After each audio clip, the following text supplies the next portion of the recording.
I don't know, I think there'll be quite a few bumps in the road, but I think once an issue like this makes as much progress as it already has, it's not going to take too many giant steps backwards.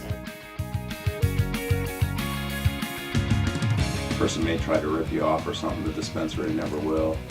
So it's a lot safer. There's a lot of really good things about it.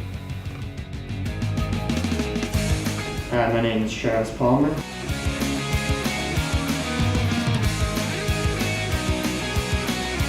I am a current Washington State medical marijuana patient, and I am trying right now to start an organization called Northwest Best Alternative Medicine. I decided to start the dispensary because after becoming a medical marijuana patient, receiving a recommendation, and going to a lot of the clubs that are already operating, they're not offering proper medicine, and the quality and the environment in the establishments that are already set up, it just wasn't very comfortable. Normal people, I think, don't feel comfortable going into those places. There's a lot of backroom dealings going on, and I just want to set up a place that is legitimate and safe where normal people can come in and get quality medicine.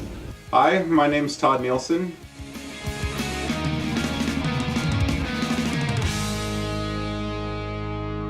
And I have a C5-6 incomplete spinal cord injury. The dispensary has made my life a lot easier because it makes it legal for me to get it. It makes it so that I always know when they're open before I had to call friends and try to meet up with them and things like that.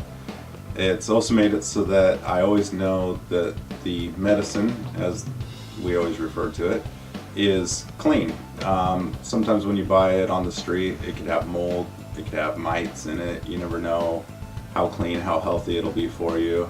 After talking with my lawyers and other people in the field, I think the best way to do it is by just providing service to one person at a time.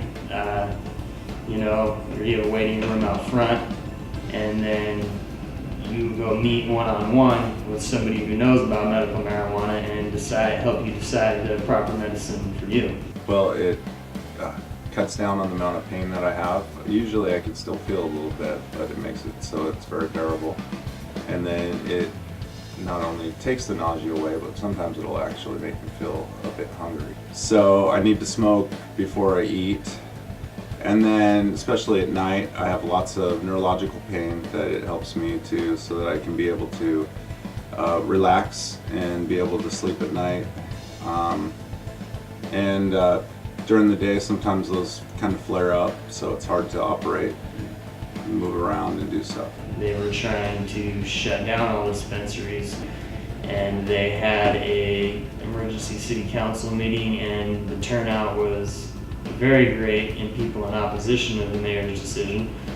So she wanted to let everybody know that they did not want to take this away from them. They did not want to shut the dispensaries down, but they need to get laws and guidelines in place so the law enforcement knows how they need to operate and how the dispensaries need to operate. I administer the marijuana usually by smoking through pipes and water pipes. Rarely I'll eat it because it takes a lot longer to work, and it always makes me fall asleep. The laws of operating a dispensary are really very vague. There isn't any laws out there that actually allow you to do it legally. But there are also not really any laws that say you can't do it. The only laws you need to abide by to start a medical marijuana dispensary is you first need to be a medical marijuana patient. Other than that, the laws are very gray, and there's not a whole lot of guidelines set up to tell you how you can operate or can't operate. Hopefully in the future they change that. Right now, really all I've had to do is register with the Secretary of State, the IRS, and try to obtain a City of Tacoma business license. I like the fact that it, curbs the pain issues and makes it so that I can eat. But I also like some of the side effects where it makes me happier, and you know, it's kind of fun also. But for the main fact, I like the fact that it allows me to eat.